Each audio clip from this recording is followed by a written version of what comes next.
Halo pemirsa, kita jumpa lagi di episode 11. Mohon maaf harus menunggu waktu lama.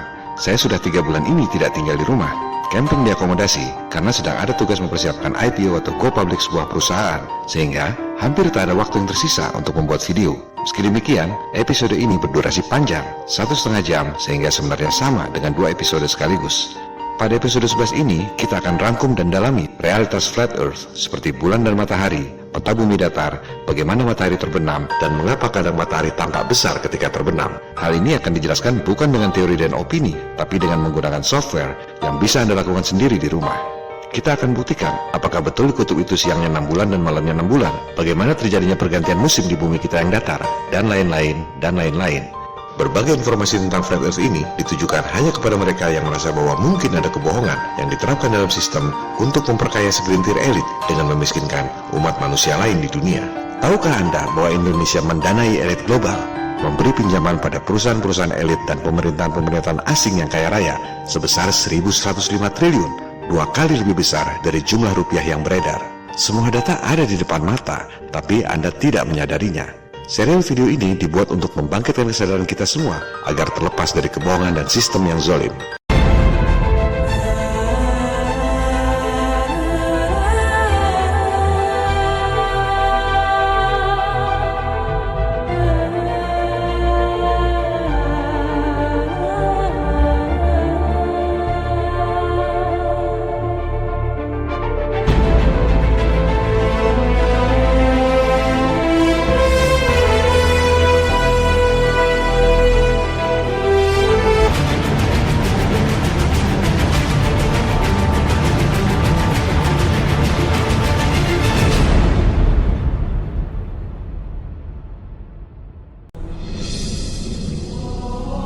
Kita dari kecil diajarkan tentang alam semesta versi sains modern, bahwa matahari itu besar, bumi mengelilingi matahari, alam semesta tak terhingga besarnya. Semua ditunjang dengan gambar-gambar dan animasi-animasi yang begitu canggih. Anda selalu menemukan informasi-informasi seperti itu dimanapun dan kapanpun Anda berada, sejak anak kecil, dewasa, sampai kakek nenek, sehingga tentu saja semua orang menganggap itu nyata.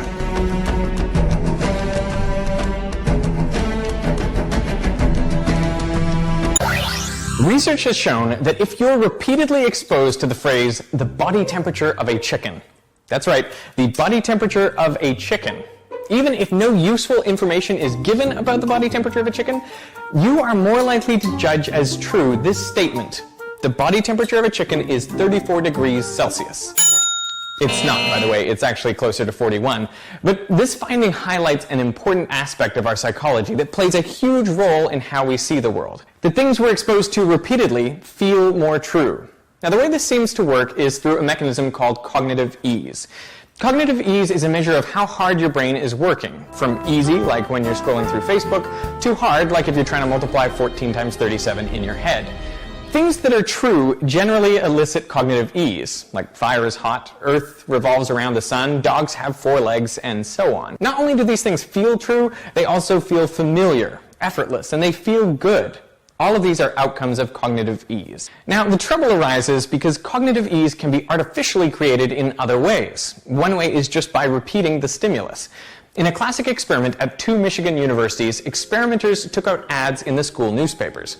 Each ad consisted only of one of these nonsense words. Cardiga, Sarisic, Baiwani, Nansoma, Ikitaf. They were printed with different frequencies. One word appeared in the paper only once, while others appeared 2, 5, 10, or 25 times. The word frequencies were reversed at the other university. At the end of the experiment, researchers sent out questionnaires asking people to rate the meaning of each of these nonsense words on a scale from it means something good to it means something bad. And the findings were clear. The more frequently the word had appeared in the newspaper, the more people felt it meant something good. So, with enough repetition, even a nonsense word comes to feel familiar. It triggers cognitive ease and overall feelings of goodness. But in areas like physics, where the answers are counterintuitive and there are many common misconceptions, it's important to be more skeptical. And this is a paradox of learning and critical thinking. Cognitive ease is pleasant. It is effortless, familiar, but it can also trick you. It may make things seem true that aren't, and you may feel like you're learning when you're not. On the other hand, being skeptical and analytical takes more mental work. It's more confusing and it doesn't feel as good, but it's the best way to separate fact from fiction. Hampir semua orang percaya bahwa bumi yang kecil ini mengelilingi matahari yang sangat besar, 400 kali lebih besar dari bulan. Apakah Anda tahu cara menghitungnya? Lucu kan? Orang percaya mati-matian padahal nggak ngerti gimana cara menghitungnya. Kenapa nggak tahu dan kenapa nggak cari tahu? Karena, seperti yang dikatakan oleh Derek Muller PhD tadi, perilaku berpikir orang adalah cognitive ease, atau kemudahan dalam pemahaman intelektual, yang gampangnya saja. Misalnya, api itu panas, kuda kakinya 4, dan lain-lain. Begitu pula bumi mengelilingi matahari. Karena hampir tiap hari dengar atau lihat informasi itu, orang percaya bahwa informasi itu benar. Okay, so here's the picture of the Earth from space. There it is. Since you were a kid, you've seen this image. But you've never seen it from that point of view. You've never seen that with your eyes from that scale of a model, that point of view, from outside of the planet's surface. But yet your brain has three-dimensionalized, oh yeah, that's the Earth. How? Through repetition. I heard that, if you want to program a human mind, what you do is you just repeat images to a young child while the brain is forming. How do you brainwash? Well, you repeat it. You repeat the same thing over and over again. If somebody's resisting the concept, if you keep fucking repeating it, after 6 times, they'll incorporate it in their brain. They may not agree with it, but repeat it another 1,000 times, they'll start saying it. Jadi, paradigma orang pada umumnya, animasi-animasi dan hitungan-hitungan itu adalah fakta, pasti. Namanya juga ilmu pasti, pasti betul. Saintis itu pintar-pintar semua. Pasti semua yang dikatakan itu betul. Kalau beda pendapat, artinya bodoh. Sekali lagi saya tanya, Anda tahu nggak cara menghitung jarak alam semesta? Bagaimana menghitung jarak matahari, planet-planet, dan bulan? Jangan percaya apa kata saya. Silakan Anda cari sendiri. How do astronomers measure distance? How are they able to measure how far away a star is? Right. So it turns out, that measuring the distance to a star is an interesting problem. Anda dengar sendiri, interesting problem, katanya. Sebenarnya para saintis juga nggak tahu jarak sebenarnya. Semua adalah teori yang tak pernah bisa dibuktikan kebenarannya. Yang jadi masalah adalah jika teori yang sebenarnya tidak terbukti itu diajarkan di sekolah-sekolah seolah fakta. Informasi-informasi ini yang masuk dalam alam bawah sadar Anda sejak kecil menciptakan illusion of truth seperti yang dikatakan oleh Derek Muller tadi. So, astronomers have come up with 2 different techniques to estimate how far away any given star might be. Now, that first technique involves triangulation or parallax. So, the Earth orbits the Sun, right? Yeah. Well, as it orbits that sun, there's a diameter of orbit of about 186 million miles. So by looking at a star one day and then maybe 6 months later looking at it again, astronomers can see a difference in the viewing angle for that star. So with a little trigonometry, which is frankly terrifying to me, the different angles yield the distance. Anda dengar sendiri, stellar parallax seperti yang telah dijelaskan pada episode 3. Ini yang tak pernah bisa dibuktikan oleh Galileo. Rasi bintang tak pernah berubah tiap 6 bulan ketika bumi mengelilingi matahari. Oleh sebab itu, para saintis mengajukan metode penghitungan yang kedua. But there's an approximation, right? Yes, and this is a pretty clever one. This is the second technique. Astronomers can use brightness to figure out a star's distance. So they do this because it turns out that a star's color spectrum is a good indication of its actual brightness. Menghitung jarak berdasarkan indikasi terangnya cahaya bintang. Hebat bukan? Indikasi, asumsi. Jangankan menghitung jarak bintang berdasarkan perbedaan cahayanya. Apakah Anda bisa menghitung perbedaan jarak tiang lampu berdasarkan perbedaan cahayanya? Science fiction. Let's talk about some of the astronomical units that astronomers use, including the astronomical unit. So the astronomical unit refers to the distance between Earth and the Sun, the average distance. It's about 149 million kilometers or so. Jadi jelas bukan? Asumsi di atas asumsi. Dasarnya adalah asumsi jarak matahari yang didapat di atas asumsi jarak bulan. Jika jarak bulannya salah, maka jarak mataharinya salah. Akibatnya, jarak dan volume alam semesta salah. Akibatnya, seluruh kosmologi versi sains modern runtuh. Ini kartu asnya. Seperti yang sudah saya katakan pada episode bonus, kalau Anda tahu cara menghitung jarak bulan dan matahari, Anda akan tahu titik lemah yang bisa meruntuhkan keseluruhan sistem. Menembak pas di jantung atau di otaknya, seluruh sistem akan runtuh. Kita akan membahas soal ini sebentar lagi. Sebelumnya, mari kita urus secara ringkas kapan dan mengapa ada teori bumi datar dan ada teori bumi bola, sehingga kronologinya menjadi jelas dan utuh pemahamannya. Peradaban manusia modern pertama di dunia yang diketahui orang sampai saat ini bukan lost civilization seperti Atlantis dan lain-lain, tapi yang benar-benar kita ketahui adalah bangsa Sumeria, Babilonia kuno. Sebagian besar pengetahuan kita saat ini, mereka sudah melakukannya. Pengetahuan tentang bercocok tanam, irigasi, astronomi, sistem politik, hukum, dan lain-lain. Matematika mereka disebut heksadesimal. Sangat bagus untuk menghitung angka-angka yang besar sekali dan yang kecil sekali. Abjad mereka disebut cuneiform, berisi 400 abjad huruf, bukan 26 abjad ABCD seperti kita. Bicara soal sains, mereka lah yang membagi lingkaran menjadi 360 derajat. Mereka lah yang menemukan sistem jam dan membagi satu hari menjadi 12 jam siang dan 12 jam malam. Mereka lah yang menemukan siklus Saros, siklus gerhana 18 tahun 11 jam 8 hari yang masih digunakan oleh NASA hingga sekarang. Kita akan bahas soal siklus Saros ini nanti. Yang kita bicarakan di sini adalah peradaban pasca banjir Nuh. Setelah Sumeria dan Babilonia di Mesopotamia atau Irak sekarang, pusat peradaban baru lahir di Mesir kuno. Budaya pagan alias musyrik berkembang pesat di sana. Penyembah dewa matahari, Amon-Ra. Di situ lahir berbagai simbologi, the all-seeing eye, mata Dajjal yang Anda lihat pada cetakan duit dolar. Pertentangan perennial antara kaum pagan dan umat beragama kembali terulang. Sama seperti Nimrod, Fir'aun ingin menjadi Tuhan di dunia. Same old story, tak pernah berubah. Dan sama seperti Nabi Ibrahim, salah seorang keturunannya yang saleh, yakni Nabi Musa, menentang Fir'aun yang ingin menjadi Tuhan di dunia. Setelah dominasi peradaban Mesir kuno menurun, sekitar 2600 tahun lalu, lahir pusat peradaban baru, Yunani kuno. Sejak zaman itu, pengetahuan dikaitkan secara personal dengan orang yang mengemukakan. Maka, kita pun mengenal nama-nama perorangan seperti Pythagoras, Plato, Aristoteles, Archimedes, dan lain-lain. Budaya musyrik penyembah dewa matahari pun berlanjut di situ. Dari zaman Yunani kuno itulah pertama kali lahir teori matahari sebagai pusat alam semesta. Referensi standar seperti Wikipedia menyebut bahwa teori bumi mengelilingi matahari pertama kali dikemukakan oleh seorang Pythagorean, bukan Pythagoras tapi penganut aliran Pythagoras, bernama Philolaus. Alasannya, unsur api lebih kuat dari unsur tanah. Oleh sebab itu, pusat alam semesta pasti matahari, bukan bumi. Jadi alasannya itu sama sekali tidak saintifik. Pada referensi lain lagi, yang juga dimuat di media elit global Wikipedia, sebelum Pythagorean, bahkan ada yang lebih dulu mengemukakan teori heliosentrik, yakni seorang pagan atau musyrik Yunani kuno bernama Martianus Capella.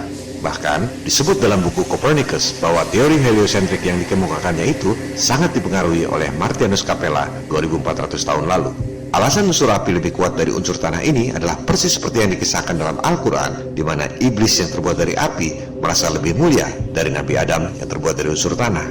Jadi, soal matahari atau bumi pusat alam semesta ini merupakan pertentangan ideologis dan spiritual sepanjang sejarah manusia, sejak manusia pertama dilahirkan. Ini adalah hal yang harus diluruskan terlebih dahulu. Yang namanya Copernicus, Kepler, Galileo sama sekali tidak membawa ajaran baru. Mereka hanya mengulang apa yang dikemukakan oleh Pythagoreans dan Martianus Capella 2400 tahun lalu. Mainstream science mempropagandakan lewat sekolah-sekolah sejak abad ke-15, seolah ajaran Copernicus adalah modern. Seolah Galileo mengatakan kebenaran sehingga dihukum oleh otoritas agama. Padahal Galileo dihukum karena perbuatan makar lewat buku Dialogue Concerning the Two Chief of World Systems. Bahkan boleh dikatakan apa yang dikemukakan oleh Galileo tak ada apa-apanya dibanding yang dilakukan oleh Aristarchus of Samos 2300 tahun lalu. Aristarchus menghitung jarak bulan, bukan cuma bikin bagan planet-planet mengelilingi matahari. Metode Aristarchus ini yang digunakan oleh mainstream science sampai sekarang. Mereka tidak mengajarkan ini di sekolah, supaya kesannya teori heliosentrik adalah modern. Semua orang dicekoki lewat pelajaran-pelajaran sekolah sejak kecil, bahwa matahari besarnya 400 kali lebih besar dari bulan dan jaraknya 400 kali lebih jauh. Tapi mereka tidak mengajarkan pada Anda bagaimana cara menghitungnya. Orang pikir itu dihitung oleh NASA atau saintis modern. Padahal itu cerita lama, 2300 tahun lalu. Sekarang, mari kita cermati bagaimana Aristarchus dan sains modern menghitung jarak bulan dan matahari. Dari situ, kita akan memperoleh bukti yang tak terbantahkan secara matematis bukan opini atau fantasi awam, bahwa jarak, diameter, kecepatan bumi, bulan, dan matahari itu adalah salah. Lupakan sejenak soal flat earth. Jangan dulu bertanya soal siang malam bagaimana, pergantian musim bagaimana, meteor bagaimana, dan lain-lain. Pahami dulu kesalahan dan kebohongan dari teori yang ada, baru kemudian berusaha mencari kebenaran. Kalau tidak rusak, buat apa diperbaiki? Silakan Anda riset sendiri bagaimana saintis menghitung jarak bulan dan matahari. Ada banyak penjelasan berikut rumus-rumusnya jika Anda mengerti. Saya berusaha cari penjelasan yang paling mudah dipahami oleh masyarakat awam. Penjelasan ini dibuat oleh kalangan sains pada umumnya, berjudul Measuring the Sun and the Moon. Saya akan cuplik tanpa dipotong dan tanpa diterjemahkan dulu untuk mentes seberapa jauh pemahaman kita. Setelah itu, baru akan kita kupas secara detail. Aristarchus estimated the size of the moon using eclipses. The moon takes about 2 minutes to rise above the horizon. This motion is caused by the Earth's rotation, which takes a day to turn 360 degrees, and 2 minutes to rotate the length of the moon. And that means the moon takes up half a degree of the sky. During a lunar eclipse, the moon falls behind the Earth's shadow for at most 3 hours. It moves through Earth's shadow because it's orbiting the Earth. It takes a month to fully orbit the Earth and 3 hours to orbit through Earth's shadow. So the Earth's shadow occupies 1.5 degrees of the sky. This gives us a moon that is a third the size of the Earth. But this is incorrect because the sun is not a point of light, it's an area of light. This means that the sun casts a soft shadow, which is not 1 Earth diameter, but 3/4. With this correction, we get a moon that is a quarter the size of the Earth. We also can find the size of the orbit from the size of the shadow, as 3/4 of an Earth times 360 degrees divided by 1.5 degrees. And that is equal to 2 pi times the distance to the moon, giving us a moon that is 30 Earth diameters away. Mari kita bahas secara detail. Asumsi perhitungan dimulai dari terbitnya bulan di horizon, dari mulai tidak ada sampai bulannya utuh. Disebut lamanya 2 menit. Kemudian, asumsinya bulan terbit disebabkan karena buminya berputar. Jadi, perhitungannya 2 menit dibagi 24 jam kali 60 menit dikali 360 derajat, sama dengan 0,5 derajat. Itu dianggap sebagai 0,5 derajat langit. Stop sampai sini dulu. Taruhlah kita percaya bumi bentuknya bola dan bulan terbit akibat buminya berputar 24 jam. Apakah Anda menangkap kurangnya variabel pada perhitungan tersebut? Coba Anda perhatikan. Rumus itu dibuat dengan memperhitungkan bumi berputar 24 jam. Tapi mereka tidak menghitung bahwa bulannya juga bergerak. Bulannya dianggap diam. Padahal sudah pasti bulannya tidak diam. Ini baru statement awal, sudah kelihatan lubangnya. Kalau pergerakan bulannya dihitung juga, hasilnya pasti beda. Kita lanjutkan dulu. Dasar perhitungan berikutnya adalah ketika terjadi gerhana. Disebut waktunya 3 jam. Dengan asumsi gerhana terjadi karena bulan masuk bayangan bumi.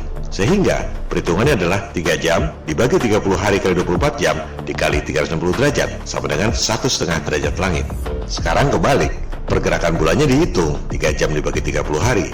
Tapi buminya dianggap diam selama 3 jam. Tidak berotasi 24 jam. Kalau rotasi buminya dihitung, hasilnya beda lagi. Kedua, itu 3 jam apa ya 3 jam, Teng? Bukan 3 jam kurang 2 menit atau 3 jam lebih 5 menit. Ketiga, itu 30 hari pada bulan apa? Kalau bulannya 29 hari, beda lagi, bukan 1,5 derajat. Semua variabel ini akan menimbulkan hasil yang berbeda. Anda lihat, semua itu adalah perhitungan kira-kira. Asumsi di atas asumsi. Kalau cuma teori, ya boleh-boleh saja. Yang jadi masalah adalah NASA tiba-tiba ngaku sudah sampai ke bulan. Padahal perhitungan jaraknya saja baru kira-kira. Kita lanjutkan dulu. Aristarchus dulu menghitung bulan diameternya sepertiga bumi, 0,5 derajat dibagi 1,5 derajat. Ini kemudian dikoreksi oleh saintis modern. Alasannya, tidak semuanya bayangan bumi, hanya 3/4-nya katanya. Dari mana angka 3/4 itu? Apa ia presisi 0,75? Kalau angkanya berubah jadi 0,8 misalnya, jarak bulan berubah 20.000 km. Apollo nggak bakalan nyampe ke bulan. Dari situ didapatlah final perhitungan 0,75 kali diameter bumi atau 12.742 km kali 360 derajat dibagi 1,5 derajat gerhana tadi. Itu ekuivalen dengan 2 kali pi kali jarak bulan. Jadi angka itu dibagi 2 dan dibagi lagi 22/7. Hasilnya 364.884 km. Karena besarnya bulan dilihat dari bumi itu tidak selalu sama, Kadang bulannya besar disebut supermoon, kadang bulannya kecil disebut micromoon. Maka dibuatlah angka kira-kira. Asumsinya, bumi tidak pas di tengah orbit bulan. Jarak terjauh 406.720 km. Jarak terdekat 356.675 km. Jarak rata-rata diasumsikan 384.400 km. Jadi, jarak dan diameter bulan bukan dihitung pakai meteran atau pakai roket NASA, melainkan dengan trigonometri yang dicetuskan oleh Aristarchus 2300 tahun lalu. Bukan karena orang sekarang lebih cerdas, tapi karena alat ukurnya lebih modern. 2300 tahun lalu, Aristarchus nggak punya jam yang ada detiknya untuk ukur bulan 2 menit terbit di horizon atau 3 jam gerhana. Sekarang, anak kecil juga bisa menghitung waktu dengan jam yang ada detiknya. Bukan karena lebih cerdas, teknologi kita tambah maju, tapi sainsnya tidak. Mudah-mudahan pemirsa bisa bedakan antara sains dengan teknologi. Dari jarak dan diameter bulan ini, Aristarchus menghitung jarak matahari. Asumsi di atas asumsi. Kita ikuti dulu cara berpikir mereka, bagaimana menghitung jarak dan diameter matahari berdasarkan jarak dan diameter bulan. Aristarchus realized that during a half moon, the sun, the moon, and the earth form a perfect right angle. And by measuring the angle theta between the sun and moon, we can calculate the ratio of the distances to the sun and moon as cosine theta. Furthermore, he knew that the sun takes up half a degree of the sky. By measuring the angle theta, we can find the size and distance to the sun, whether it's small and close or large and distant. Stop. Catat ini. Matahari jaraknya bisa sangat jauh, bisa sangat dekat. Tergantung asumsi bayangan di bidang bulan yang berbentuk bola. Begitu juga diameternya. Matahari bisa sangat besar, bisa juga kecil. Mari kita dengar penjelasannya. The problem is, it's very difficult to tell when the moon is exactly half full. See for yourself. Is the moon half full now at time A, or B, or C, or D? Each answer gives you a completely different size for the sun. It could be A, infinitely big, B, 109 Earths, C, 5 Earths, or D, 1 Earth. The correct answer is B, but Aristarchus thought it was C. Jadi semua itu tergantung asumsi. Dengan metode yang sama, matahari bisa cuma 1 kali bumi, bisa 5 kali bumi seperti yang dipikir oleh Aristarchus, bisa 109 kali bumi seperti yang dipropagandakan oleh sains modern, bisa juga besarnya tidak terhingga. Mereka tak pernah menceritakan ini di sekolah. Yang diceritakan hanya hasil asumsi mereka. Jaraknya sekian, yang dilihat ya animasi-animasi itu. Lupakan dulu soal flat earth, tak perlu mikir bentuk buminya gimana. Kita sadari dulu kebohongan para elit saintis, bagian dari bisnis triliun dolar elit global. Ketika menghitung bulan terbit, mereka menganggap buminya berputar dan bulannya diam. Ketika menghitung gerhana, mereka menganggap bulannya berputar 30 hari, tapi buminya dianggap diam. Kita teruskan dulu asumsi-asumsi mereka. Disebut bahwa bumi berputar dengan kecepatan 1670 km per jam. Anda tahu bagaimana cara menghitungnya? Mudah sekali. Keliling khatulistiwa bumi dianggap 40.075 km. Dibagi saja 24 jam, dapatlah angka 1670 km per jam. Apakah Anda merasa bahwa bumi ini berputar? Pasti tidak. Tapi Anda harus percaya. Kalau nggak percaya, Anda dianggap bodoh. Sadarkah Anda bahwa kecepatan 1670 km per jam menurut teori bumi bola itu hanya di khatulistiwa? Jika Anda berdiri pas di tengah kutub utara, Anda tidak berputar 1670 km per jam, tapi cuma muter 360 derajat di tempat yang sama. Apakah Anda merasa bedanya? Pasti tidak. Tapi Anda harus percaya. Kalau nggak percaya, Anda dianggap bodoh. Disebut bahwa bumi mengelilingi matahari dengan kecepatan 108.000 km per jam. Apakah Anda tahu cara menghitungnya? Gampang saja. Jarak bumi matahari dianggap 149,6 juta kilometer. Anggap saja itu jari-jari. Diameternya 2 kali jari-jari. Kelilingnya berapa? 22/7 kali 2 kali 149,6 juta kilometer. Dianggaplah bumi menempuh jarak 940,3 juta kilometer. Bagi saja dengan 365 hari dibagi lagi 24 jam. Maka dapatlah angka 108.000 km per jam.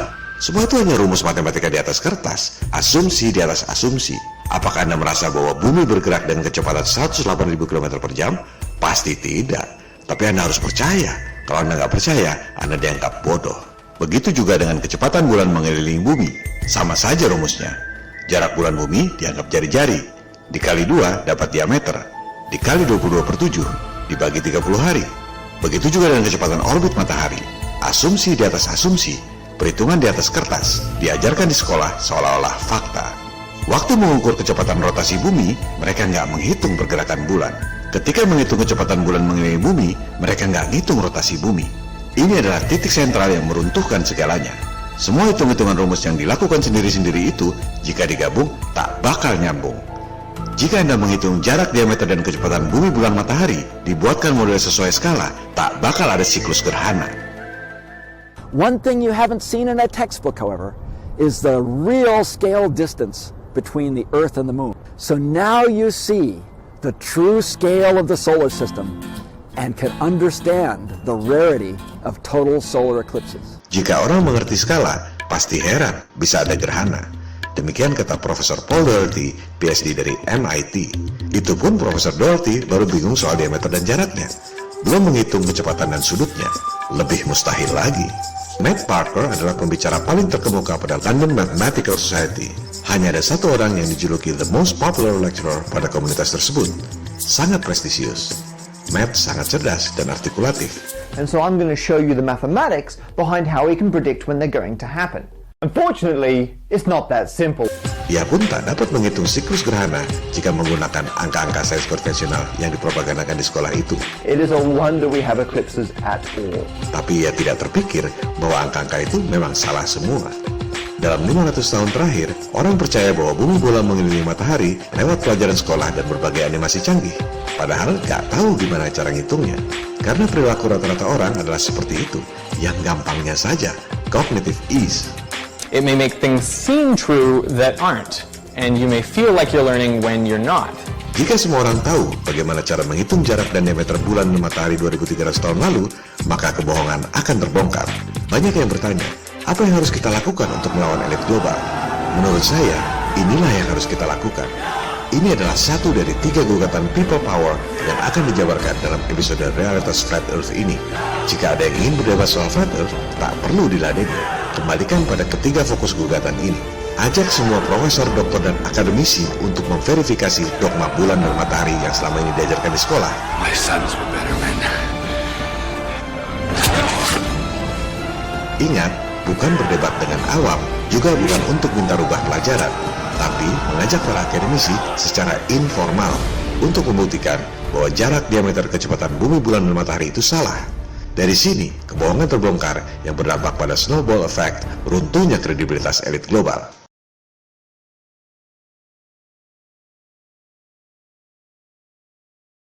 Pertama, ajak mereka untuk buka situs NASA tentang prediksi gerhana bulan dan matahari. Jelaskan pada mereka bahwa prediksi selama ribuan tahun itu menggunakan siklus Saros yang dibuat oleh bangsa Babilonia kuno, bukan dengan menggunakan jarak, kecepatan, diameter bumi, bulan, matahari. Kita ambil tanggal-tanggal yang dimuat dalam situs resmi NASA. Kita lihat interval di antara gerhana itu. Artinya, dalam kurun waktu sekian hari, sekian jam, sekian menit, dan sekian detik akan terjadi gerhana berikutnya. Ambil jarak, diameter, kecepatan bulan dan matahari yang selama ini diajarkan. Gunakan semua angka berikut variasi dan variabelnya. Jangan sampai ada alasan yang tertinggal. Masukkan semuanya secara konsisten. Hitung secara matematis bahwa angka-angka itu bisa menghasilkan gerhana sesuai prediksi NASA. Kita kasih fur deh, kita bikin mudah sekali. Tak perlu memverifikasi siklus 18 tahun 11 hari 8 jam. Cukup buktikan 3 kali gerhana saja. Kurang apa coba? Cuma 3 kali gerhana bulan dan 3 kali gerhana matahari. Kalau sampai nggak bisa juga, kebangetan. Sekarang, kita buktikan bahwa dogma jarak, diameter, kecepatan bumi, bulan, matahari yang selama ini diajarkan tak dapat menghasilkan siklus gerhana. Bisa menghitung secara matematis sesuai angka-angka jarak, diameter, kecepatan, sudut bumi, bulan, matahari yang selama ini dipropagandakan. Atau bisa juga dengan membuat model, apakah itu model mekanik ataupun model simulasi komputer, asal berdasarkan skala dan angka-angka propaganda sains itu. Misalnya, bikin skala 1:100 juta. Bikin model bumi, diameternya 12,74 cm. Model bulan, diameternya 3,47 cm. Model matahari, diameternya 13,9 meter. Posisikan bulan pada jarak 3,84 meter dari bumi. Dan matahari 1,49 km. Kemudian, gerakan bumi dengan kecepatan 1,6 cm per jam. Gerakan bulan dengan kecepatan 3,68 cm per jam. Semua ini skala 1:100 juta. Bisa saja dibikin skala lain agar lebih cepat gerhananya. Buktikan bahwa dalam kurun waktu yang tertulis di situ terjadi gerhana berikutnya. Disinilah kebenaran akan terbukti dan kebohongan akan terbongkar. Dogma bumi bola mengelilingi matahari tak sesuai dengan kenyataan alam. Tak bakal ada siklus gerhana. Jadi, jangan dulu bertanya, gerhana bulan bagaimana jika buminya datar? Sadari dulu bahwa gerhana bulan tak bakal bisa terjadi jika buminya bola. Semua hanya animasi-animasi tanpa skala dan tanpa perhitungan matematis yang selama ini dipropagandakan. Coba Anda lihat animasi gerhana yang resmi dibuat oleh NASA. Jaraknya tidak skala. Harusnya bulan 30 kali diameter bumi menurut versi bumi bola. Mungkin alasannya supaya gambarnya cukup. Oke, tapi diameternya juga ngawur. Menurut mereka sendiri, bulan diameternya seperempat bumi. Seperempat diameter, bukan seperempat lingkaran. To start with, the diameter of the moon is 1/4 the diameter of the Earth. That means that 4 moons would fit across this 10 centimeter diameter model of the Earth. Yang bikin animasi NASA itu sendiri gak ngerti skala. Belum lagi bayangannya. Ajak para akademisi di seluruh dunia untuk membuat model skala. Dengan jarak dan diameter seperti itu, apakah betul bisa ada bayangan yang menghasilkan gerhana? Anda tentunya tahu sifat bayangan. Semakin jauh sumber cahaya dengan objeknya, maka semakin besar bayangan objek tersebut. Anda bisa buktikan sendiri, merubah-rubah posisi objek. Semakin jauh sumber cahaya, semakin besar bayangan objeknya. Tapi, sebagian besar orang tak sadar bahwa teori gerhana matahari versi bumi bola, mataharinya sangat jauh, bayangan bulannya sangat kecil. Sebaliknya, ketika gerhana bulan atau fase bulan, bayangan bumi menutupi seluruh permukaan bulan. Padahal, menurut versi mereka, bulan besarnya seperempat diameter bumi. Bayangan bumi menutupi seluruh permukaan bulan, tapi bayangan bulan yang besarnya seperempat diameter bumi jatuhnya kecil sekali. Ini adalah nonsens. Tak perlu debat kusir, buktikan dengan percobaan, bukan dengan opini. Seperti yang dilakukan oleh University of Montana ini, mereka mencoba melakukan eksperimen bayangan bulan ketika terjadi gerhana matahari. Nggak ada bayangan mengecil seperti dalam animasi-animasi bumi bola. Seperti yang Anda lihat pada gambar ini, paling kiri adalah sumber cahaya atau matahari. Bulan di tengah dan bumi paling kanan. Bayangan bulan baru bisa jadi kecil seperti animasi fantasi bumi bola kalau pakai alat bantu yang disebut light diffuser. Reflektor cahaya berbentuk cekung, baru bayangannya jadi kecil. Coba Anda perhatikan pola pergerakan bulan dan matahari ketika terjadi gerhana. Animasi-animasi ini diambil dari situs resmi NASA. Bagaimana mungkin pola gerhana bisa zigzag seperti itu? Sejak kapan bumi goyang-goyang hingga menghasilkan pola seperti itu dalam waktu beberapa jam? Atau sejak kapan matahari goyang-goyang selama beberapa jam sehingga bisa menghasilkan pola zigzag seperti itu? Sebaliknya, jika pola tersebut diterapkan pada peta bumi datar, jelas terlihat bahwa pola gerhana itu memang mengikuti garis edar matahari dan bulan berbentuk lingkaran mengelilingi bumi datar. Silakan Anda buka keterangan tentang gerhana yang dibuat oleh NASA. Tertulis di situ geocentric coordinates. Artinya apa? Artinya, pola gerhana itu dibuat dengan asumsi buminya diam tidak bergerak. Jika buminya berotasi dengan kecepatan 1670 km per jam, tak bakal ada itu pola gerhana. Makanya NASA menulis geocentric coordinates. Seluruh kosmologi bumi bola dibangun di atas asumsi jarak dan diameter bulan dan matahari. Asumsi di atas asumsi. Jika asumsi dasarnya salah, maka semuanya runtuh. Mari kita renungkan sebentar agar lebih paham apa konsekuensi dari kesalahan ini. Misalnya, asumsi Anda memiliki sebuah warung dengan pendapatan 1 juta rupiah per hari. Dalam sebulan, pendapatan Anda 30 juta rupiah. Dari situ, Anda membangun 50 warung lainnya. Sehingga pendapatan Anda 50 kali 30 juta sama dengan 1,5 miliar per bulan. Anda dari kecil dicekoki informasi itu terus-menerus sehingga Anda percaya bahwa Anda punya pendapatan 1,5 miliar rupiah per bulan. Kemudian, ternyata Anda tak punya warung awal dengan pendapatan 1 juta rupiah per hari itu. Akibatnya, seluruh perhitungan dan turunannya menjadi salah. Anda tak punya pendapatan 1,5 miliar rupiah per bulan, dan Anda marah pada yang memberitahu Anda. Perhitungan matematikanya pasti betul, asumsi dasarnya yang salah. Mungkinkah seluruh kosmologi bumi bola yang diajarkan selama ini di seluruh sekolah di dunia bisa salah? Mari kita dengar testimoni nyata dari Profesor Michio Kaku PhD tentang kemungkinan seluruh teori fisika modern runtuh jika asumsi dasarnya salah.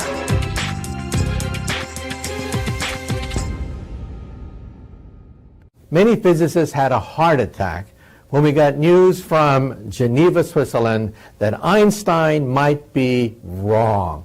all hell broke loose in the physics community. Every physicist I know is taking a position on this hot topic because relativity is the foundation of modern physics. This is a disaster. It means that the foundations of modern physics have to be called into question.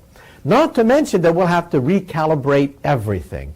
The age of the universe, the age of stars, the distance to the stars, the basic structure of modern electronics has to be changed, the GPS, nuclear weapons, all of that would have to be recalibrated and rethought through if Einstein's theory of relativity is wrong.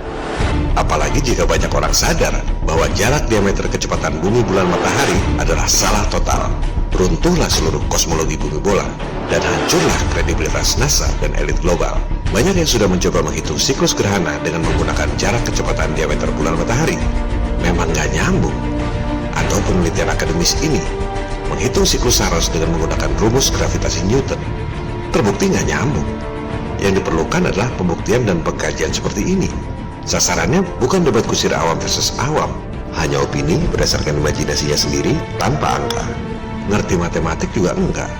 Secara matematis memang terbukti salah. Mau terima kenyataan atau tidak? Setelah sadar betul bahwa ketiga gugatan itu berarti teori bumi bola runtuh, bahwa heliosentrik dan program angkasa luar adalah bohong, barulah kita mencari tahu. Jadi sebenarnya gimana? Soal jarak dan diameter matahari misalnya.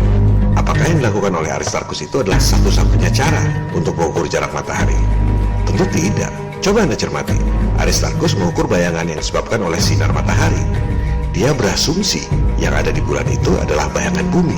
Apakah bumi adalah satu-satunya benda yang punya bayangan jika kena sinar matahari? Tentu saja tidak. Semua benda punya bayangan, dan bayangan itu bisa digunakan untuk penghitungan jarak dan diameter matahari.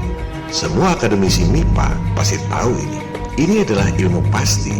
Jika bayangan di bulan itu betul bayangan bumi, maka hasilnya pasti sama. Yang tercatat pertama kali mengukur jarak dan diameter matahari berdasarkan bayangan yang ada di bumi adalah Dr. Samuel Rowbotham di Inggris. Hasilnya, matahari jaraknya sekitar 5.000 km dan diameternya sekitar 50 km. Ini adalah matematika trigonometri biasa-biasa saja. 2150 tahun lebih modern dari Aristarchus. Dengan maraknya kesadaran Flat Earth, banyak yang melakukan verifikasi jarak matahari. Misalnya Dr. Zach, Mr. Thrive and Survive, dan lain-lain. Hasilnya sama. Yang membanggakan adalah yang dilakukan oleh rekan-rekan kita di forum FI 101. Seorang member dari Pontianak, Aji, lulusan Fakultas MIPA, mencoba menghitung jarak matahari dengan menggunakan titik kulminasi Tugu Khatulistiwa di Pontianak. Hasilnya sama, jarak matahari sekitar 5.000 km. Ada lagi member dengan ID MC Habudin. Ia mengukur dengan metode yang sama, tapi bukan jarak matahari, melainkan jarak bulan. Ia menggunakan statistik data di Pasuruan, Jawa Timur. Hasilnya menakjubkan. Jarak bulan sama dengan jarak matahari, sekitar 5.000 km. Inilah maksud pembuatan serial video ini. Gulirkan 3 gugatan Flat Earth pada komunitas akademisi, agama, dan politik. Sebab informasi-informasi seperti ini hanya bisa dimengerti oleh orang-orang yang intelektualitasnya cukup. Ada seorang profesor doktor dari Institusi Antariksa Nasional yang mengatakan, matahari suhunya 6.000 derajat Celcius. Kalau jaraknya 5.000 km, buminya pasti hangus. Well, yang itu matahari panasnya 6.000 derajat itu siapa? Ada yang pernah datang ke matahari dengan membawa termometer untuk tahu bahwa suhunya memang betul 6.000 derajat Celcius? Tentu saja tidak. Itu adalah asumsi di atas asumsi. Karena di bumi panasnya sekian, maka jika jaraknya 150 juta kilometer, matahari suhunya 6.000 derajat. Kalau asumsi jaraknya beda, maka suhunya beda lagi. Sebaliknya, kembalikan pada fokus gugatan nomor 1. Mau terima kenyataan atau tidak bahwa dogma jarak kecepatan diameter bumi bulan matahari selama ini salah total? Secara matematis, buat ngitung 3 kali gerhana saja nggak bakal bisa. Teori bumi bola mengelilingi matahari diajarkan di sekolah-sekolah sejak abad ke-15. Anda bayangkan, 200 tahun sebelum Newton lahir. Teori gravitasi pun belum ada. Ketika itu, tak ada yang bisa jawab kenapa orang tidak jatuh jika buminya bola. Tapi, karena diajarkan di sekolah pada anak-anak kecil, mayoritas orang percaya saja, walaupun sebenarnya nggak ngerti. Jadi, teori bumi bola diajarkan di sekolah sejak abad 15 itu bukan karena terbukti benar. Juga bukan karena menang debat dengan teori bumi datar. Bukan karena berhasil meyakinkan orang di seluruh dunia bahwa bumi bentuknya bola. melainkan karena fait accompli dimasukkan dalam pelajaran-pelajaran sekolah. Mengapa teori bumi bola bisa diajarkan di sekolah pada abad ke-15? Di episode ke-7 telah dijelaskan sekte penyembah iblis Knights Templar diburu oleh Raja Perancis dan Pausnya sendiri di abad ke-14. Mereka menggalang kekuatan di Skotlandia dan berkembang di Inggris. Ada dendam sejarah yang sangat dalam. Mereka bertujuan menjatuhkan negara-negara dan agama-agama. Karena pengaruh yang sangat kuat di kerajaan Inggris dan Skotlandia inilah, maka diajarkan teori bumi bola di sekolah pada abad ke-15. Kekuatan lobby tingkat atas. Coba perhatikan filosofi iblis berkedok sains modern. Matahari besar, alam semesta maha luas. Bumi adalah sebutir debu. Anda cuma debu dalam debu. Anda tidak unik. Anda tidak berdaya di galaksi mati yang tak bertuhan. Inilah strategi yang dilakukan secara sistematis dalam 500 tahun terakhir. Menjauhkan Anda dari ketuhanan, memecah belah umat beragama agar mudah ditundukkan oleh segelintir elit penyembah iblis yang berkolaborasi dengan kaum ateis. And tonight I want to emphasize that 500 years of science have demonstrated that God, that vague notion, is not likely. It's irrational to believe in God. Coba Anda rileks dan renungkan sebentar. Jika ada orang mengatakan ia melihat semut 1 cm pas menutupi gajah 4 meter berulang-ulang lewat tiap tahun, apakah Anda percaya?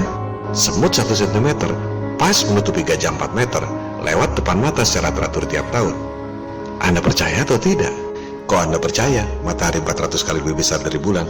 Atau Anda ambil bola gundu 1 cm dan bola raksasa 4 meter. Anda lempar, tendang, tembak dengan meriam atau dengan cara apa saja, sehingga gundu 1 cm itu pas menutupi bola raksasa 4 meter. Silakan Anda coba ribuan, jutaan, triliunan kali. Jika Anda mampu melakukannya, saya hapus semua video-video ini. Itulah kemustahilan gerhana matahari versi heliosentrik. Sebaliknya, jika mereka berkata, buktikan bahwa ada dua benda alam, besarnya bisa persis sama. Ya memang nggak mungkin kalau nggak ada yang membuatnya. Matahari dan bulan adalah dua energi yang bertolak belakang, yin dan yang. Intelligent design. Inilah tanda-tanda bagi orang-orang yang berpikir. Jika Anda melihat sebuah gelas, secara logis Anda akan tahu bahwa pasti ada yang membuat gelas itu. Meskipun Anda tak pernah melihat siapa yang membuat dan tak bisa membuktikan kapan dan bagaimana gelas itu dibuat. Begitu pula halnya dengan alam semesta, bulan dan matahari misalnya. Dua benda langit yang besarnya sama, tapi sifatnya bertolak belakang. Yang satu datangnya siang, yang satu datangnya malam. Matahari sinarnya panas, bulan sinarnya dingin. Divine balance energy, intelligent design. Pasti ada yang membuatnya, Tuhan yang maha kuasa. Hal ini yang tak diinginkan oleh kaum penyembah iblis yang berkolaborasi dengan kaum ateis. Alam semesta adalah random. Anda hanyalah kecelakaan kosmik yang tak punya tujuan dalam hidup. Dogma-dogma ini terus didengungkan pada komunitas sains. Sampai-sampai dalam film anak-anak Superman vs Batman pun, Neil deGrasse Tyson masih sempat mempropagandakannya. You go back to Copernicus, where he restored the sun in the center of the known universe, displacing Earth. And you get to Darwinian evolution, and you find out we're not special on this Earth, we're just one among other life forms. And now we learn that we're not even special in the entire universe because there is Superman. Matahari itu kecil. Coba Anda perhatikan teleskop NASA yang disebut SOHO. Sering ada benda langit menabrak matahari. Jika mataharinya 109 kali bumi, itu benda yang nabrak sebesar apa? Jauh lebih besar dari bumi. Bagaimana mungkin bumi yang katanya kurang dari 1% matahari itu tidak berasa? Ada banyak anomali dalam rekaman teleskop SOHO NASA itu. Mereka tayangkan live. Begitu ada anomali, biasanya rekaman langsung diedit. Tapi ketika ditayangkan live, kebetulan ada yang sempat merekamnya.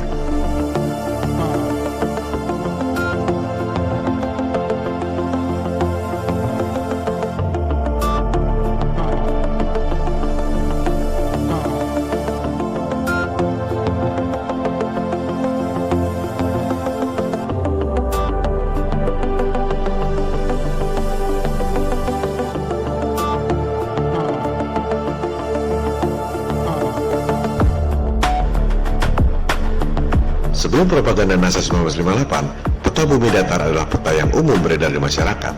Misalnya, peta Flat Earth tahun 1892 yang ada di Boston Public Library. Di situ tertulis, as it is, artinya sesuai kenyataan. Tertulis juga di situ, scientifically and practically correct, artinya benar secara saintifik maupun praktek di lapangan. Kemudian petanya, ini bukan satu-satunya peta bumi datar. Ada banyak peta-peta seperti itu, termasuk peta kuno berusia 500 tahun ini, atau peta kuno berusia 1000 tahun yang ditemukan di kuil di Jepang dan disimpan di Library of Congress. Sebelum berdirinya NASA 1958, peta-peta bumi datar memang masih umum digunakan. PBB didirikan tahun 1945 masih menggunakan peta bumi datar. Wawancara Admiral Byrd tahun 1956 sebelum misi Operation Deep Freeze ke Antartika juga menggunakan peta bumi datar. Hal yang sangat ironis, Admiral Byrd pergi ke Antartika, tapi petanya bumi datar yang tak ada benua Antartikanya. Ruang kerja rahasia Presiden Kennedy yang ditembak tahun 1963 juga menggunakan peta bumi datar. Situation Room ini digunakan oleh Presiden Kennedy untuk mengelola kegiatan intelijen. Video ini diambil dari channel resmi Gedung Putih. Jadi, peta bumi datar ini adalah peta yang umum sebelum propaganda NASA 1958. Di medsos katanya beredar isu bahwa saya bohong.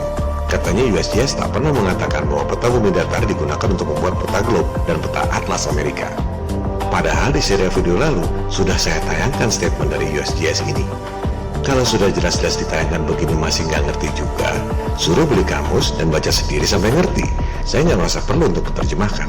Dari penjelasan di peta inilah kemudian dibuatkan berbagai animasi yang banyak tersebar di YouTube. Animasi-animasi ini adalah partisipasi masyarakat tanpa dana riset, people power.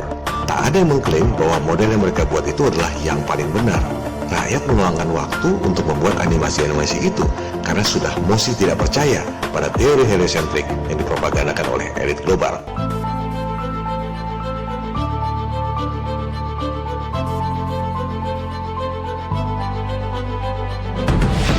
Siang dan malam terjadi karena sinar matahari bersifat lokal. Cakupan sinarnya hanya beberapa ribu kilometer saja. Hal ini sudah dijelaskan pada episode 4. Jika matahari jaraknya 150 juta kilometer, sinarnya pasti menyebar ke seluruh alam, bukan mengecil seperti itu. Cahaya matahari bersifat lokal, seperti contoh lampu-lampu kota di kejauhan ini. Pada episode 4, kita sudah bandingkan cahaya kota dan cahaya matahari, sama-sama bersifat lokal. Jika Anda memperhatikan alam, Anda mungkin bisa melihat siang dan malam berdampingan. Misalnya, dari dalam pesawat. Di jendela kiri, Anda bisa melihat malam hari berikut bulannya. Tapi di sebelah kanan, Anda bisa melihat siang berikut mataharinya. Begitu pula di darat. Di sebelah timur, Anda melihat bulan bersinar di malam hari.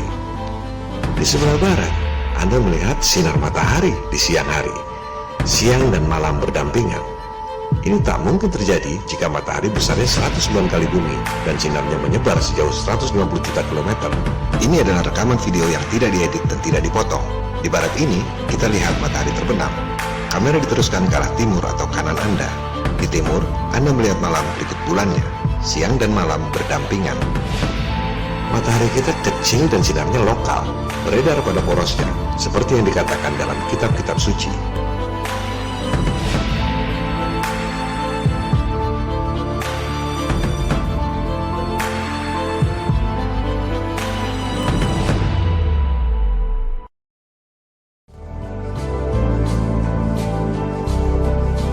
Yang juga sering ditanyakan adalah bagaimana matahari terbenam jika buminya datar. Hal ini telah dibahas pada episode 4. Jawabannya adalah perspektif dan refraksi. Dalam sudut pandang 3 dimensi kita, benda makin jauh makin kecil. Jika jaraknya begitu jauh, akan menghilang di horizon. Juga bisa dilihat pada eksperimen nyata ini. Di bidang rumput yang datar pun benda kelihatan tenggelam. Bukan karena lapangan rumputnya berbentuk bola, melainkan karena perspektif. Jika cuaca tidak lembab dan polutif, dan tidak ada penghalang di horizon, kita akan melihat dengan jelas bahwa matahari mengecil. Lantas, mengapa matahari kadang terbenam dalam bentuk yang besar? Pertama, karena terhalang benda di horizon. Misalnya ini, matahari menghilang karena terhalang dataran tinggi di horizon. Atau yang ini, matahari menghilang karena terhalang awan di horizon. Jangan lupa, awan itu tingginya mencapai 7-10 km di atas permukaan tanah.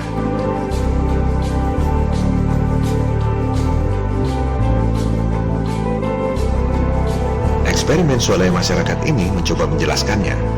Kamera ditaruh sejajar dengan lampu, ibarat matahari dengan ketinggian 5.000 km. Perspektifnya menjadi seperti ini. Jika kamera ditaruh di permukaan meja, analogi permukaan bumi datar, maka lampu seolah menghilang tertutup penghalang. terhalang.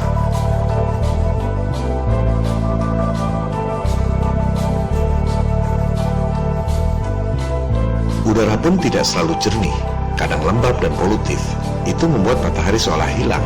Eksperimen ini menggunakan plastik transparan sebagai analogi lembabnya udara.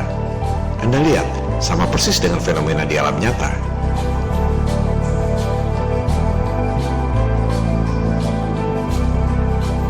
Sementara, dalam tayangan ISS palsu NASA, Anda lihat betapa palsunya matahari ini terbenam. CGI tak ada di alam nyata. Kebanyakan udara memang tidak jernih, lembab dan polutif. Jangankan matahari yang jauhnya 5.000 km, kapal di laut yang jaraknya hanya beberapa belas kilometer saja juga hilang tertutup kelembaban udara. Jika udaranya kering seperti gurun, Anda akan melihat matahari mengecil ketika terbenam dan matahari membesar ketika terbit. Banyak opini-opini simpang siur yang mengatakan bahwa matahari tidak berubah besarnya ketika di atas ubun-ubun sampai terbenam. Sebaiknya perhatikan baik-baik. Matahari mengecil atau tidak?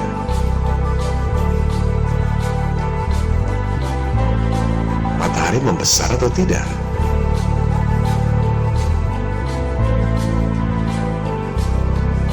Atau kita gunakan model perbandingan 3 dimensi. Kita jajarkan supaya mudah dibandingkan. Yang kiri, fenomena bulan terbit. Yang kanan, fenomena matahari terbit. Yang di tengah adalah model 3 dimensi flat earth. Jika matahari jaraknya 150 juta kilometer, harusnya besarnya sama ketika terbit dan ketika berada di atas kepala. Yang di tengah ini adalah model 3 dimensi bumi bola. Anda tidak melihat fenomena seperti itu di alam nyata. Di samping faktor perspektif dan horizon, faktor ketiga yang tak kalah pentingnya adalah refraksi atmosfer. Fenomena ini dapat dibuktikan secara sederhana lewat eksperimen cahaya di air.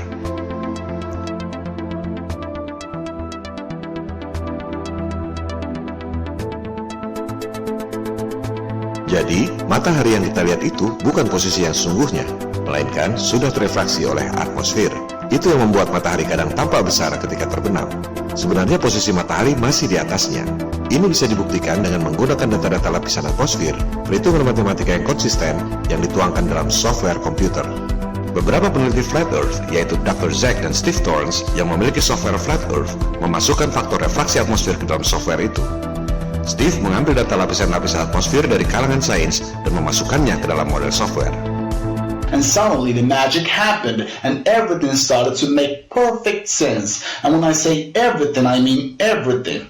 The sun started to rise and set, and it started to match reality more than the globe model does. Software Steve Torrance ini memang luar biasa. Bukan cuma memasukkan lapisan-lapisan atmosfer sesuai data sains, tapi juga bisa mengkomputasi efek dari lapisan-lapisan itu terhadap cahaya matahari. Steve dan Dr. Zach kemudian membuat perbandingan antara model Flat Earth, Globe Earth, dan time-lapse real matahari. Hasilnya sangat mencengangkan. Jika Anda jajarkan ketiga video itu, Anda tak akan tahu yang mana model Flat Earth. Researcher swadaya masyarakat seperti Dr. Zach dan Steve Torrance membuktikan secara saintifik bahwa matahari terbit dan terbenam pada Flat Earth akibat refraksi atmosfer, di samping akibat perspektif dan horizon.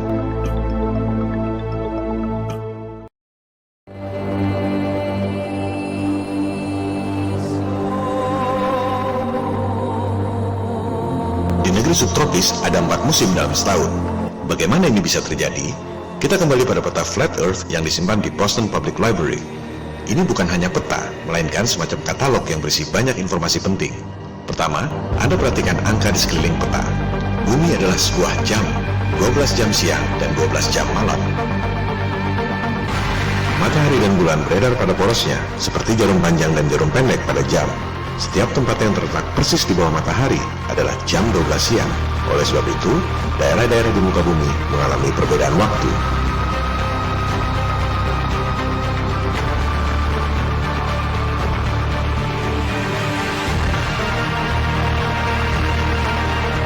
Ini adalah animasi yang dibuat oleh Steve Torrance, akurat berdasarkan data-data saintifik yang ada. Angka-angka ini adalah data-data sains yang dikomputasi oleh Steve, sehingga menghasilkan animasi ini. Bumi adalah sebuah jam, 12 jam siang dan 12 jam malam. Persis seperti jam matahari yang dibuat orang sejak ribuan tahun lalu. Apa bedanya dengan jam yang biasa Anda lihat? Jam tangan Anda hanya ada 12 angka. Jarum jam Anda harus berputar 2 kali di tempat yang sama dalam sehari. itu bukanlah jam yang sesungguhnya. Jam yang sesungguhnya adalah jam matahari ini. Sudah pasti akurat. Setiap garis ini dilintasi matahari dalam waktu 1 jam. Jadi, pada lingkaran jam harusnya ada 24 angka, bukan 12 angka dan berputar 2 kali seperti jam-jam yang biasa Anda lihat. Pada episode bonus lalu, kita telah bahas bagaimana menentukan arah kiblat yang paling akurat lewat bayangan matahari seperti yang ditulis di web nu.org.id. Itulah posisi kiblat yang sesungguhnya di bumi kita yang datar. Kembali pada peta flat earth, kita lihat bagian kiri bawah. Disebut di situ, pada tanggal 21 Juni, musim panas atau summer, matahari beredar pada lingkaran kutub utara selama 24 jam. Lingkaran orbitnya mengecil, tapi satu hari tetap 24 jam. Artinya, matahari berputar lebih lambat, mengakibatkan musim panas di negeri subtropis utara. Matahari terus bergeser, lingkarannya bertambah besar, hingga akhirnya, tanggal 21 Desember, musim dingin atau winter, matahari beredar di dekat Antartika. Seperti yang dijelaskan pada bagian kanan bawah ini. Lingkaran orbitnya membesar, artinya matahari berputar lebih cepat. Di bulan Desember itu, daerah subtropis utara mengalami musim dingin dan di daerah subtropis selatan seperti Australia dan New Zealand mengalami musim panas.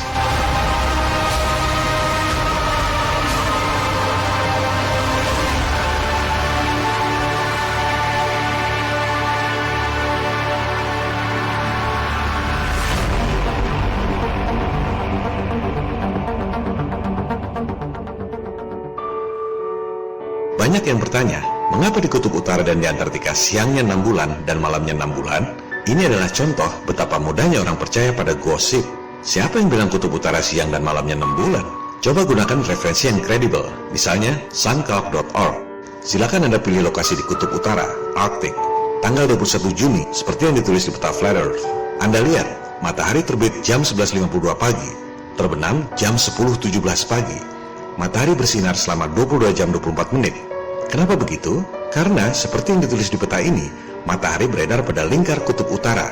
Lingkarannya mengecil, kecepatannya melambat, sehingga satu hari tetap 24 jam, dan negeri-negeri subtropis mengalami musim panas. Jika Anda rubah lokasi ke Antartika, pada tanggal yang sama, 21 Juni, Anda lihat, matahari bersinar selama 5 jam 2 menit saja. Kenapa? Karena mataharinya ada di lingkar kutub utara. Di sana siang selama 22 jam 24 menit. Sementara di Antartika siangnya cuma 5 jam 2 menit. Kita kembali ke kutub utara. Benarkah matahari bersinar selama 6 bulan? Coba kita geser 3 bulan, 21 September, musim gugur. Kita lihat, di kutub utara matahari bersinar 12 jam saja seperti biasa. Sementara di Antartika, matahari juga bersinar 12 jam. Jadi, siapa bilang kutub utara dan Antartika masing-masing siangnya 6 bulan dan malamnya 6 bulan? Begitu mudahnya ditipu oleh gosip di medsos. Sekarang, kita masukkan tanggal 21 Desember, musim dingin. Di Antartika, siangnya 19 jam 52 menit. Sementara, di kutub utara, siangnya hanya 3 jam 23 menit. Kenapa? Kita lihat penjelasan di peta Flat Earth. Tanggal 21 Desember, matahari berada di lingkaran dekat Antartika. Oleh sebab itu, di Antartika siangnya panjang. Lokasinya jauh dari kutub utara. Oleh sebab itu, siangnya hanya beberapa jam, disebut matahari tak pernah terbit.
Matahari dan bulan beredar pada poros yang mengelilingi bumi disebabkan elektromagnetik. Ini bukan teori khayalan, tapi bisa dibuktikan di alam nyata. Benda ini berputar mengelilingi benda datar, persis seperti matahari dan bulan mengelilingi bumi, tanpa bahan bakar.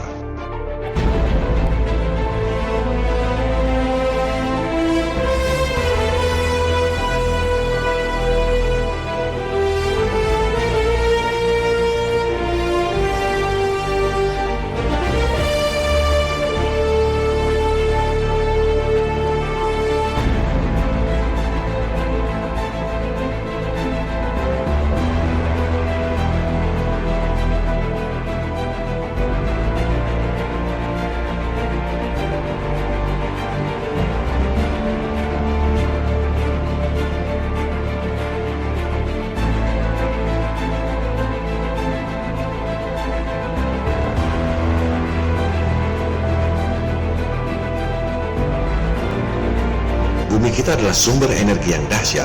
Nikola Tesla mampu menciptakan berbagai teknologi seperti pembangkit listrik tenaga air pertama di dunia, Niagara Falls,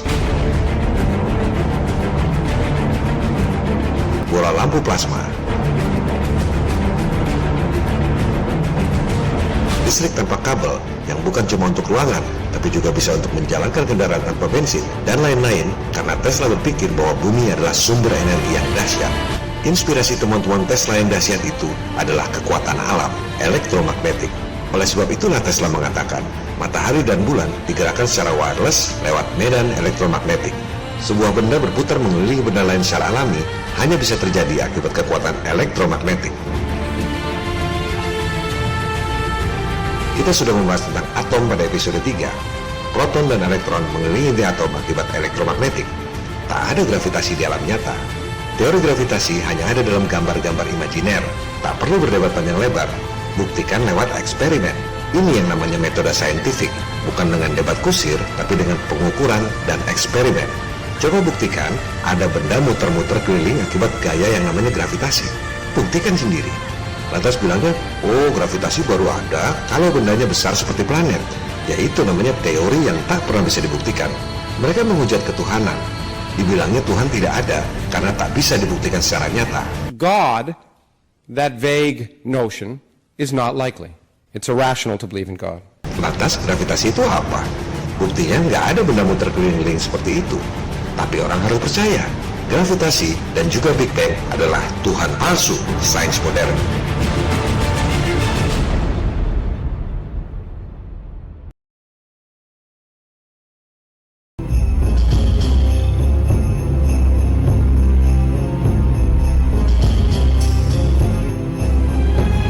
Melihat dari kacamata sekarang, orang tak akan ngerti bagaimana mungkin ada segelintir elit membohongi orang di seluruh dunia soal program angkasa luar dan satelit. Untuk memahaminya, Anda harus paham kronologi sejarah dan taktik bisnis intelijen global. Kita bicara tentang sekelompok elit yang abad 20 lalu berhasil merekayasa 2 kali perang dunia, berhasil membentuk bank sentral swasta Federal Reserve, berhasil membangkrutkan negara Amerika Serikat lewat The Great Depression 1929, berhasil merampok emas rakyat Amerika tahun 1933 yang kemudian disimpan di Fort Knox. Mereka sudah berhasil membentuk PBB, World Bank, dan IMF pasca Perang Dunia II 1945. Dunia sudah di tangan mereka. Tahun 1946, mereka mengutus Admiral Byrd membawa pasukan militer lengkap ke Antartika. Tahun 1946 itu, para elit sudah tahu ada yang aneh di Antartika. Bawa ribuan pasukan, nemu sumber daya alam yang luar biasa kaya, tapi tak pernah berani kembali ke sana. Baru berani kembali setelah 10 tahun kemudian, 1956, ketika teknologi roket dan nuklir sudah lebih baik. Tahun 1955, mereka menemukan teknologi White Alice. Kita semua bisa kirim sinyal ke langit, dipantulkan oleh langit, diterima di tempat lain sejauh 320 km, tanpa satelit. Bahasa teknisnya, tropospheric scattering. Rahasia militer ini terbongkar secara tidak sengaja ketika tim Discovery News menemukan parabola-parabola raksasa di Alaska. So, we found a bunch of huge sci-fi satellite dish things on the top of a mountain in Alaska, and they look like this. And we just figured out why they're there and what they do, and it's really weird. Dari situlah diketahui umum tentang teknologi White Alice ini. Kirim sinyal ke langit, memantul tanpa perlu satelit. Jika teknologi ini dikembangkan dan diketahui orang, maka biaya telekomunikasi Anda tidak semahal ini. Kenapa harus bayar SMS? Padahal Anda bebas kirim foto-foto lewat WhatsApp, Viber, dan lain-lain. Kenapa harus bayar long distance call mahal-mahal? Padahal Anda bisa video call tanpa pulsa lewat Skype. Biayanya cuma internet. Dan kenapa harus bayar biaya internet? Padahal Anda bisa dapat semua fasilitas itu secara gratis lewat teknologi wireless. Mereka merahasiakan ini dari Anda. Tak banyak yang tahu bahwa Anda bisa kirim sinyal gratis ke langit dan memantau sendiri tanpa satelit. Pasca tahun 1955 ini, mereka came up dengan ide satelit bikinan pengarang novel science fiction Arthur C. Clarke. Maka diluncurkanlah Sputnik tahun 1957 sebagai false flag. Media-media Amerika menyambut Sputnik sebagai era lomba angkasa luar. Dari situ menggelontorlah budget triliun dolar, baik untuk Amerika maupun Uni Soviet, sama-sama untung.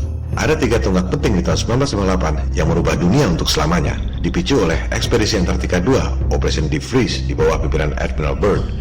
Pertama, tutup Antartika lewat Antarctic Treaty 1959. Kedua, bom nuklir langit selama 4 tahun, 1958-1962. Langit itu pendek dan tak bisa ditembus. Ketiga, program angkasa luar palsu, NASA 1958. Mereka adalah bankster. Cara kerja mereka beda dengan perampok rumah. Mereka berkepentingan agar anggaran negara defisit terus. Maka diciptakanlah program-program yang menghabiskan anggaran negara, perang, terorisme, angkasa luar. Kenapa? Pertama, anggaran triliun dolar turun, proyek besar bagi para kontraktor. Kedua, negara defisit butuh uang, mereka berikan utang berikut bunga. Ketiga, lewat tipuan satelit yang diterapkan dalam sistem di seluruh dunia, sehingga semua orang tidak sadar, mereka mengeruk duit rakyat lewat biaya komunikasi yang mahal, memperkaya diri dengan memiskinkan rakyat. Keempat, lewat program peranan angkasa luar, mereka dapat image sebagai sang adidaya, kelompok superior. Seluruh dunia tunduk, mereka menikmati betul peran playing God ini. Kelima, ketika utang seluruh negara membengkak pada level yang tak mampu lagi dibayar, mereka gunakan sebagai alasan untuk membentuk tatanan dunia yang baru, New World Order, 5 kali untung. Jadi, mereka tidak ujuk-ujuk menipu soal satelit dan angkasa luar. Ada tahapan-tahapannya. Kunci suksesnya adalah kebohongan pendaratan di bulan tahun 1969. Sukses dengan satu kebohongan dilanjutkan dengan kebohongan-kebohongan yang lain. Misi ke Mars, Jupiter, Hubble, satelit, ISS, dan lain-lain.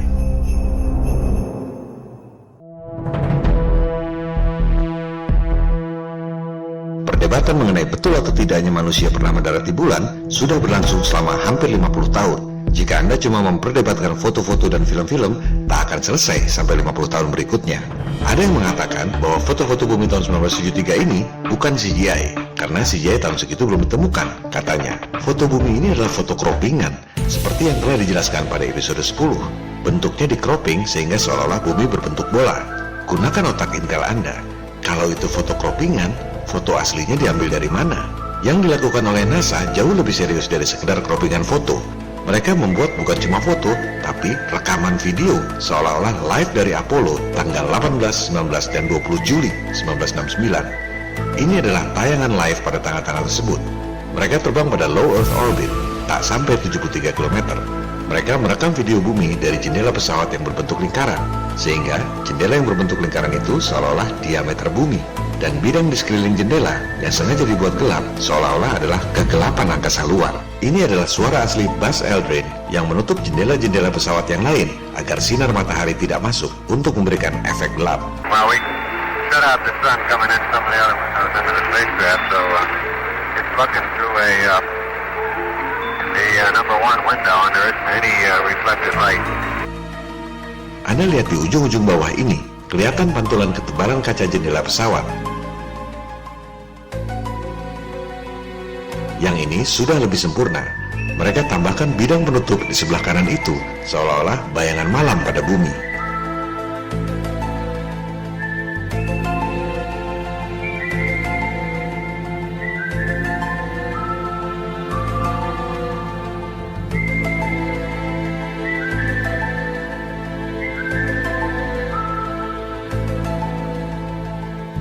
Ini adalah segmen yang direkam dan ditayangkan live secara tidak sengaja. Mereka mematikan kamera, tapi tiba-tiba tombol off-nya kembali on dan merekam adegan penipuan ini. Yang nyala di sebelah kiri ini adalah kamera yang digunakan untuk memalsukan bentuk bumi dari jendela pesawat. Kemudian, para astronot memindahkan posisi penutup yang fungsinya untuk membuat seolah-olah bagian bumi yang gelap. Perhatikan, di sini lampu-lampu dinyalakan dan Anda bisa melihat posisi sebenarnya dari kamera, astronot, jendela pesawat, sinar matahari yang terang benderang, dan bumi yang sebenarnya dekat dengan jendela pesawat. Itu hanya untuk menjelaskan soal pemalsuan foto bumi. Tentang moon landing hoax, jangan berdebat soal foto dan video. Saran saya, fokus pada 2 fakta saja. Pertama, teknologinya. Mungkin Anda berpikir bahwa NASA bikin roket sendiri untuk pergi ke bulan. Padahal tidak. NASA hanya seperti petugas lelang. Masing-masing bidang ada kontraktor-kontraktornya. Untuk riset kendaraan pendaratan di bulan atau LLRV, kontraktornya adalah Bell. Informasi ini saya ambil dari data resmi NASA. Bell adalah perusahaan aviasi yang sangat terkemuka di bidang take off and landing secara vertikal, tapi untuk pesawat baling-baling.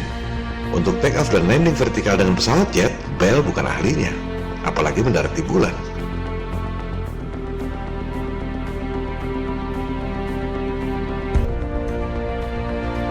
Yang terjun payung ini adalah Neil Armstrong.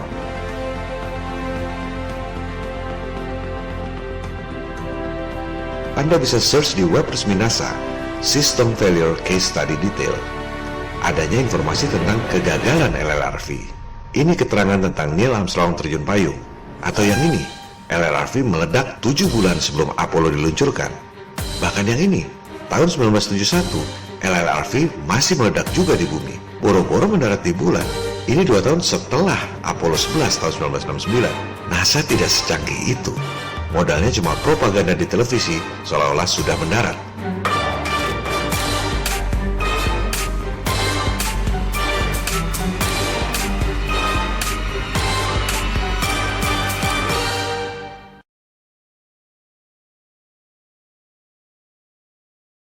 NASA management was forever worried about the reliability and safety of these machines and continually wanted to shut them down. Perlu diketahui, ada yang namanya LLRV yang digunakan untuk research, ada LLTV yang digunakan untuk training, dan ada LEM atau Lunar Module yang katanya digunakan untuk mendarat di bulan. LLRV dan LLTV sudah kita saksikan bersama, gagal total, teknologinya belum siap. Sekarang silakan Anda cari rekaman video Lunar Module yang katanya digunakan untuk mendarat di bulan berhasil dengan baik beroperasi di bumi. Lebih lucu lagi, tak ada sama sekali. Adanya cuma video mainan anak-anak seperti ini. Tahun 60-an itu mungkin dianggap realistik dan bikin orang percaya bahwa NASA mampu pergi ke bulan. Everything is nominal. We get a go for separation. On schedule, the reaction control engines of Lunar Module 1 pull it free of its protective cocoon. The space butterfly rests its wings before it flies. Fire in the hole. Let's suppose that we're descending using the descent engine and suddenly we discover some fault in the descent or the ascent state for that matter.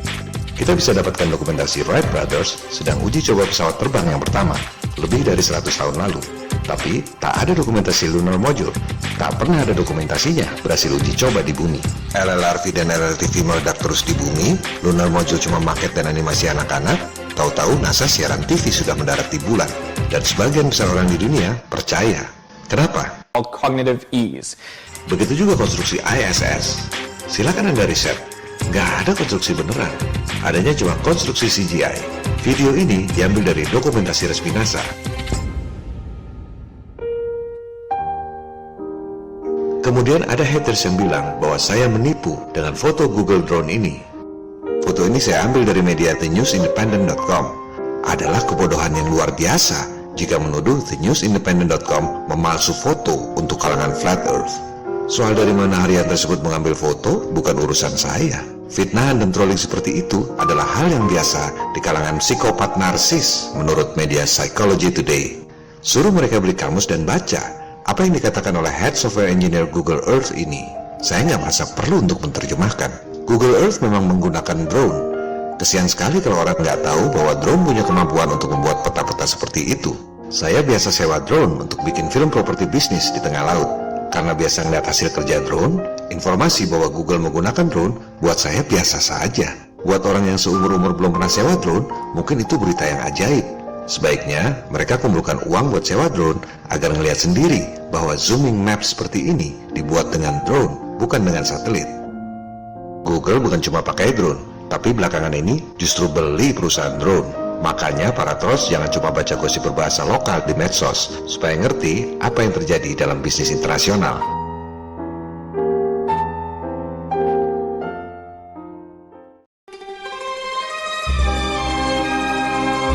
Serial video ini memang tidak dimaksudkan untuk membuat semua orang awam percaya dengan Flat Earth.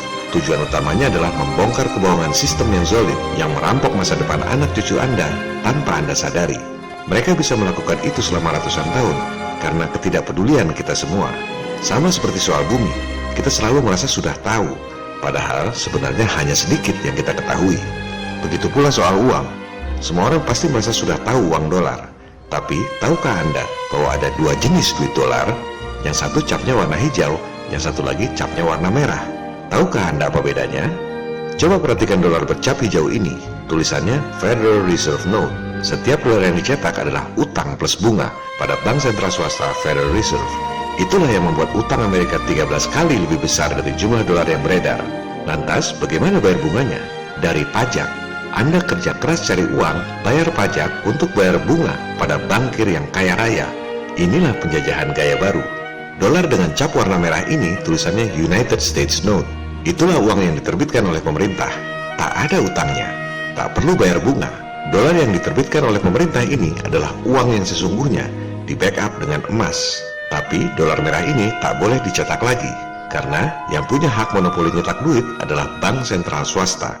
Pemerintahan Amerika yang terakhir kali nyetak duit dolar merah adalah Presiden Kennedy. Lewat Kepres alias Executive Order nomor 11110, ia mencetak lembaran dolar merah pada bulan Juli 1963. Ini contohnya, dolar merah yang dicetak oleh Presiden Kennedy tahun 1963. 5 bulan kemudian, November 1963, kita semua tahu apa yang terjadi. Presiden Kennedy ditembak secara tragis.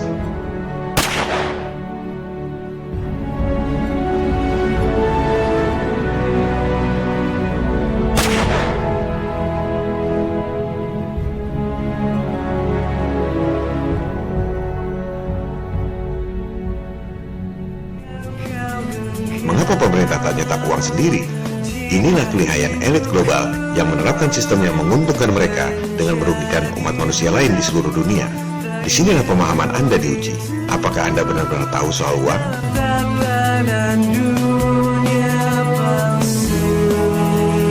Sama seperti flat earth, rasanya Anda sudah tahu tentang bumi.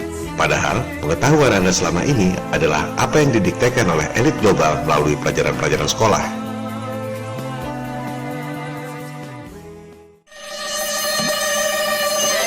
Kebohongan soal satelit tak ada apa-apanya dibanding kebohongan yang dibungkus dalam sistem keuangan global.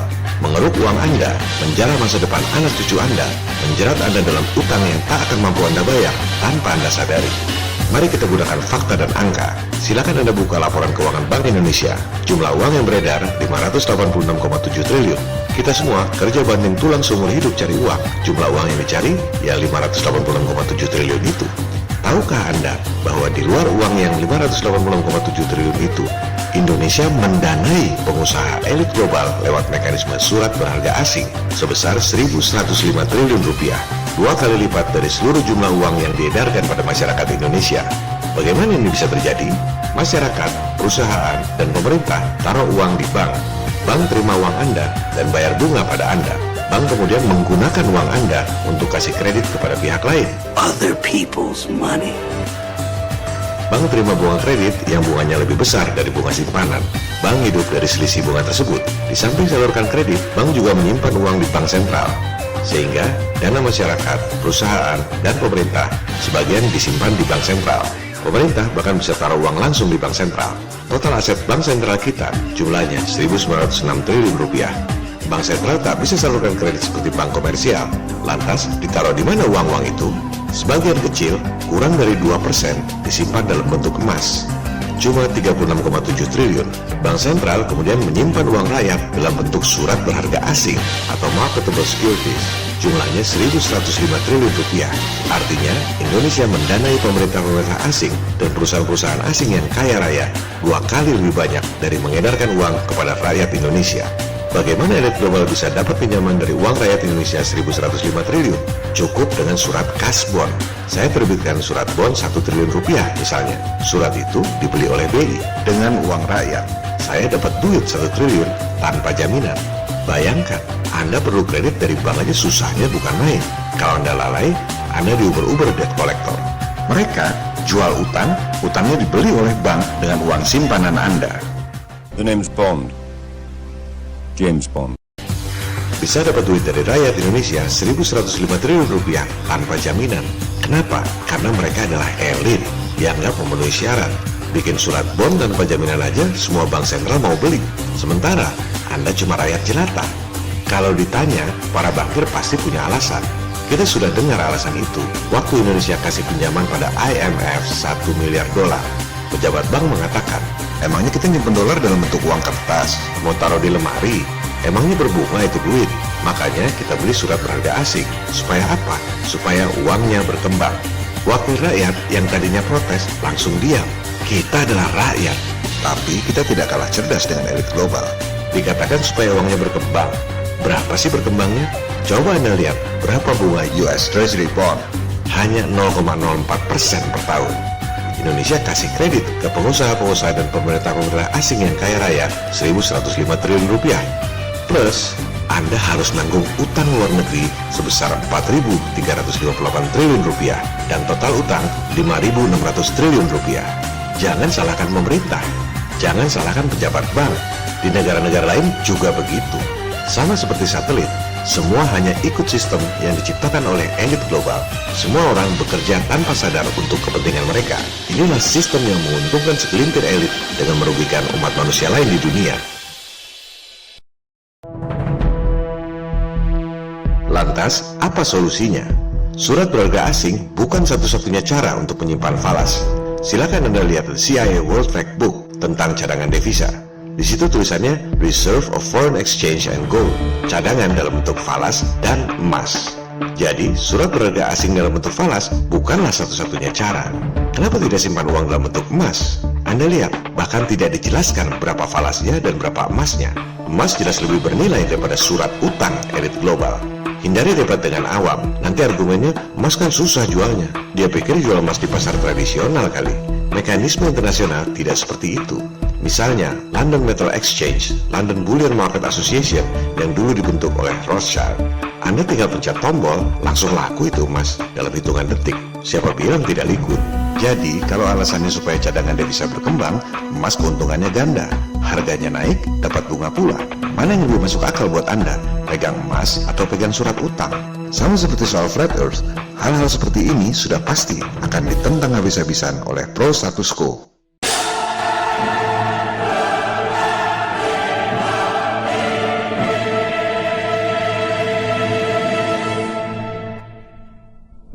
Salah satu pentolan elit global adalah David Rockefeller yang memulai istilah globalisasi dengan menjajah Indonesia secara ekonomi sejak tahun 1967 seperti yang dipaparkan oleh John Pilger dan Profesor Jeffrey Winters pada episode 8.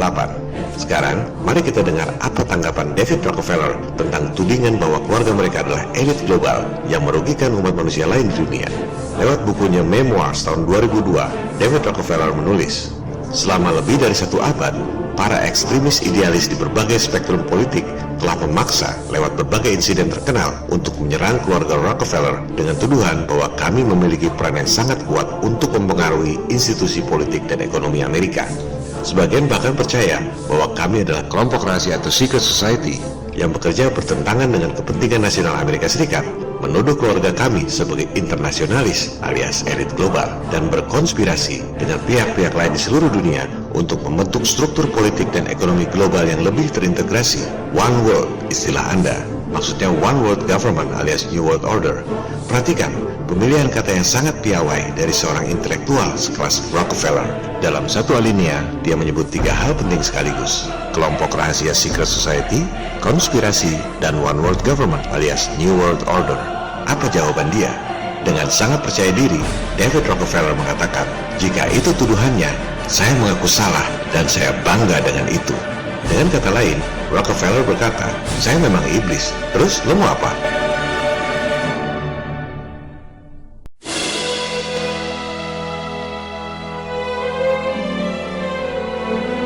Bagaimana dengan utang yang 5.600 triliun rupiah itu? Bond berasal dari kata bondage. Anda sudah terpasung, Anda adalah budak, tapi Anda tidak menyadarinya.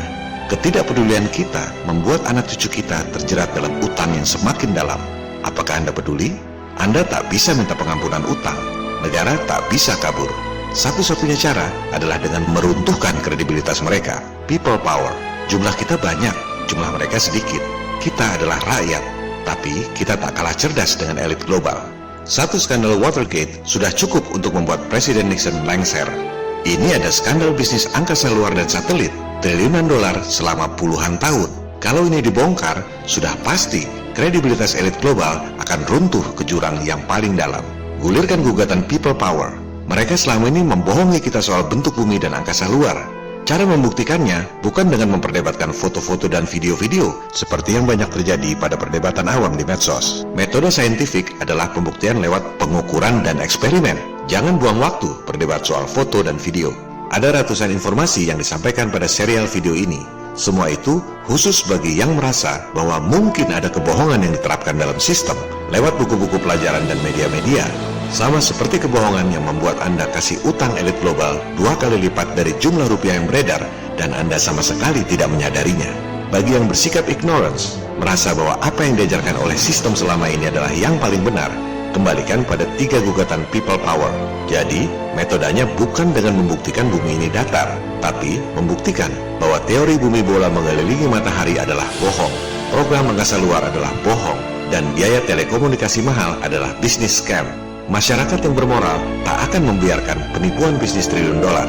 Sama seperti kebohongan sistem pendidikan yang mengajarkan bahwa surat utang perusahaan elit dianggap lebih bernilai dari emas. Yang penting, kebohongannya dulu dipahami dan runtuhkan dulu sistem yang zolim.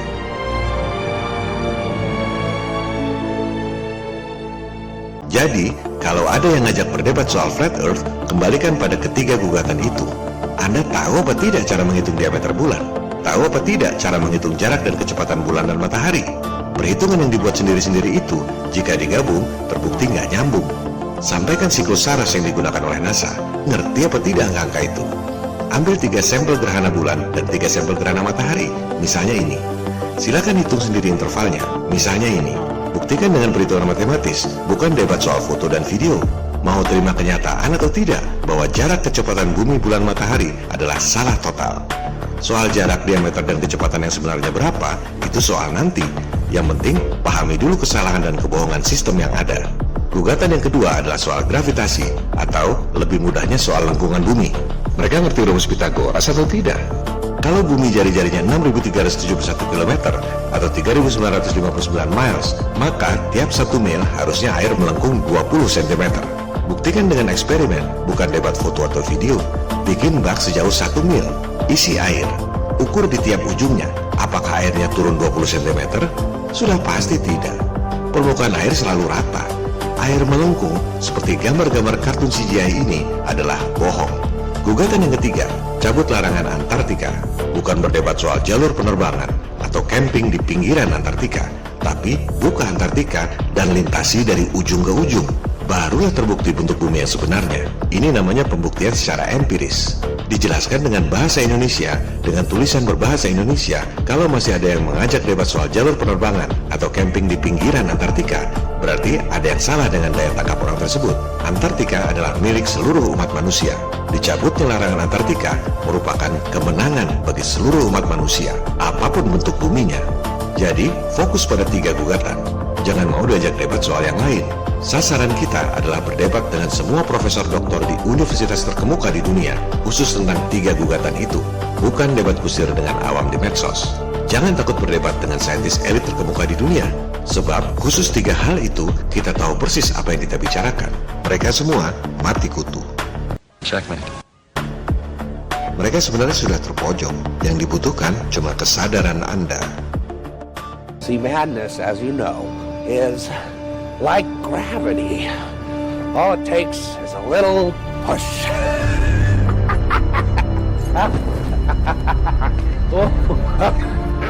Mari kita belajar dari fenomena di Jakarta baru-baru ini. Aksi damai 2 Desember 2016. People Power. Ada jutaan massa membludak di sepanjang jalan ke Monas. Taruhlah 5 juta orang. Berapa persen dari seluruh umat Islam di Indonesia? Tak sampai 1%. Tapi dampak dari 1% people power itu sangat dahsyat. Pelajaran lainnya adalah, apakah massa yang jumlahnya 1% itu berdebat dulu dengan 99% penduduk lainnya soal perlu atau tidak pergi ke Monas?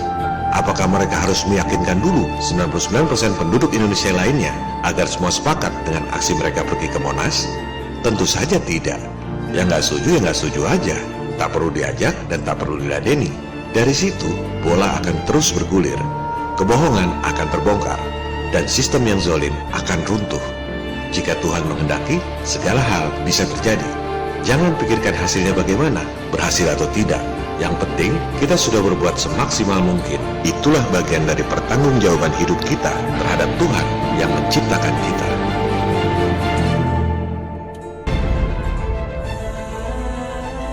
Episode ini sudah terlalu panjang, sudah 1,5 jam.